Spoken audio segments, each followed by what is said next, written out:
Hello, professors. I had to work this weekend, so I wasn't able to do this in a group, but I still wanted to do the concept map. So this is what I have, a little large right now. So I started with bone marrow.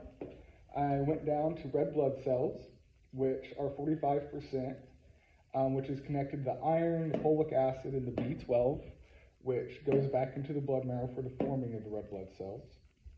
Another name for red blood cells are erythrocytes, which live 120 days, and we create 20 billion in a day. Another form is the CA enzyme, that's key for gas transportation. Then hematocrit, which goes into hemoglobin, which forms into heme and globin, and heme is where the O2 molecules bind, and globin, which is where the polypeptides and the amino acids bind, which is also formed into iron, which goes into transferrin, which transports the iron through the body, and ferritin, which is for the storage of iron in the liver.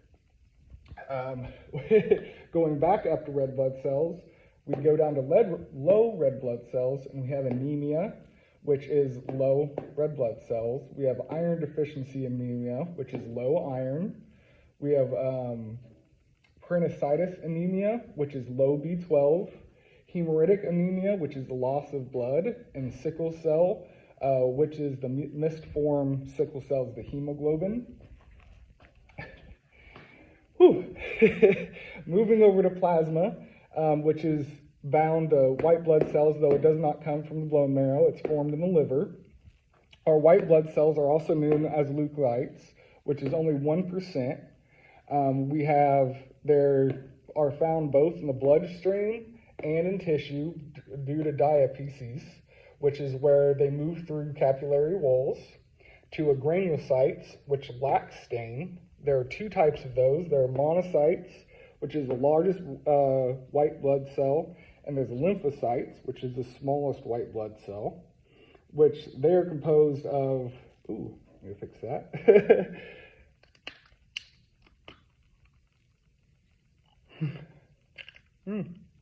They are composed of T cells and B cells. T cells release a toxin to destroy foreign entities, while B cells travel into the plasma to become antibodies.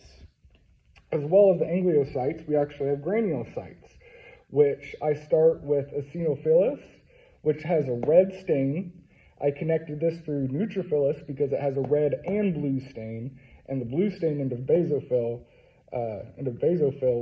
because it has a blue stain. Lastly, we come up to our platelets, which we have our vascular spasm. Platelets are less than 1%, and we also have our platelet plug, which is what happens when our arteries and our capillaries get blocked. But yes, this is my concept map for the last blood flow that we went through, and I hope it is satisfactory and that you had a wonderful weekend.